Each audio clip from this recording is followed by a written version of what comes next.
दोस्तों नमस्कार। ईरान में हिजबुल्लाह के चीफ नसीरुल्लाह को इजराइल ने जहन्नुम में पहुंचा दिया है।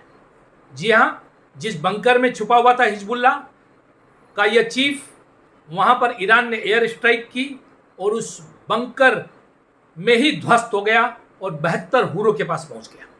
इसके बाद से दुनिया भर में आतंकवाद के चाहने वाले आतंक परस्त लोग हिजबुल्लाह के लिए मातम मना रहे हैं। पाकिस्तान में मातम देखा जा रहा है, ईरान में मातम देखा जा रहा है, विभिन्न जगहों में मातम देखा जा रहा है और खेद की बात है कि भारतवर्ष में भी मातम देखा जा रहा है। कश्मीर में न सिर्फ कश्मीरी लोग बल्कि वहाँ के राजनेता, चाहे महबूबा मुफ्ती हो या नेशनल कॉन्फ्रेंस के उमर अब्दुल्ला, फारूक अब्दुल्ला हो, यह भी मातम में लगे हुए हैं, मातम मनाने में लगे हुए हैं। पूछने की बात है कि क्यों आप मातम मना रहे हैं और किसके लिए मातम मना रहे हैं। नमस्कार, आप देख रहे हैं नॉर्थ ईस्ट तक। सब्सक्राइब करना ना भूलें, यह आपका अपना चैनल है। आपकी बात कहता है, आपके मन की बात कहता है, आपकी आवाज बनकर गूंजता है। जी हां, नसीरुल्लाह मारा गया।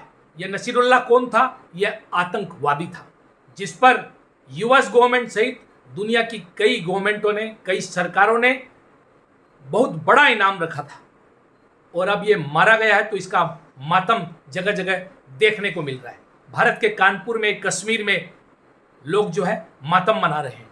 मैं पूछना चाहता हूं जो मातम मना रहे हैं नेशनल कॉन्फ्रेंस वालों से, पीडीपी वालों से, कि जो मातम आज आप नसीरुल्लाह की मौत पर मना रहे हैं, जो आतंकी है, आपका वो दर्द कहां गया जब बांग्लादेश के अंदर में हिंदुओं को टारगेट बनाया जा रहा है, हिंदुओं को पूजा नहीं मनाने दी जा रही है। शेख हसीना सरकार के पतन के बाद से लगातार हिंदुओं के घर जलाए जा रहे हैं, हिंदुओं के महिलाओं के साथ बलात्कार किए जा रहे हैं। तब आप कहां थे?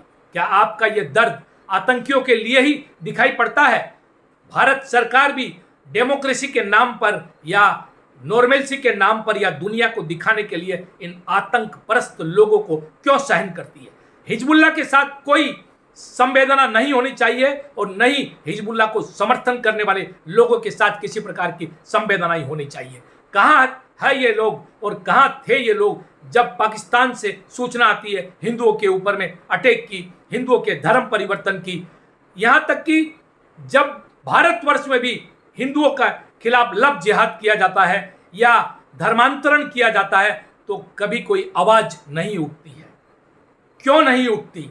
तब कहां बिल में छुप जाते हैं कश्मीर के ये राजनेता या वो तथाकथित सेकुलर राजनेता जो सेकुलरवाद की आड़ में, सेकुलरिज्म की आड़ में आतंकवाद और आतंकवाद के परस्तों को पनाह देते हैं।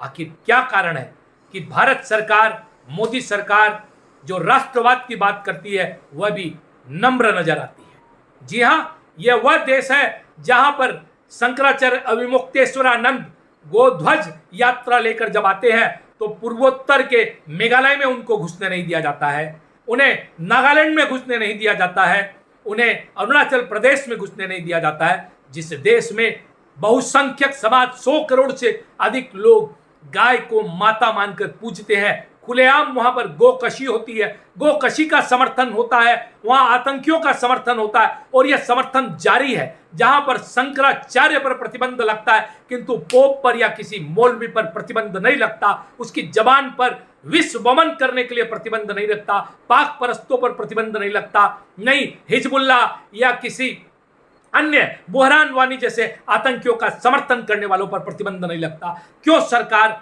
इस पर कड़ा कदम नहीं उठाती? क्यों सरकार कड़ाई से डील नहीं करती? यह सोचने की बात है। बांग्लादेश में हिंदुओं के साथ अत्याचार हो रहा है, हिंदू मर रहे हैं, हिंदू महिलाओं के साथ बलात्कार हो रहे हैं, किंतु इस बात पर खेद की बात है कि न सिर्फ भारतवर्ष का हिंदू समाज मौन है, भारत के हिंदू संत महंत मौन है, बल्कि भारत के आम लोग भी मौन नजर आते हैं। जबकि आतंकवादी जब मरते हैं तो ये आतंकवाद के परस्त लोग जो हैं निकल आते हैं अपने बिल से, जैसे सांप निकल आता है धुआं देखकर अपने बिल से, और आतंकवादियों का समर्थन करने लग जाते हैं। भारतवर्ष में हिजबुल्लाह की कोई जगह नहीं है, हिजबुल्लाह जैसे आतंकियों की कोई जगह नहीं है। इजराइल में 7 अक्टूबर के दिन जो घटना इन लोगों ने की, जिस आतंकी हमले का अंजाम इन्होंने दिया, उसके बाद इजराइल को अपनी टेरिटरी को डिफेंड करने का पूरा अधिकार है। और आज इजराइल जो कर रहा है, चाहे वो गाजा पट्टी में हमास के साथ कर रहा हो या ईरान के जो प्रॉक्सी लोग हैं, जो प्रॉक्सी आतंकी लोग हैं, हिजबुल्लाह हो या लेबनान में छुपे हुए जो अन्य लोग हैं, उनके साथ जो कुछ किया जा रहा है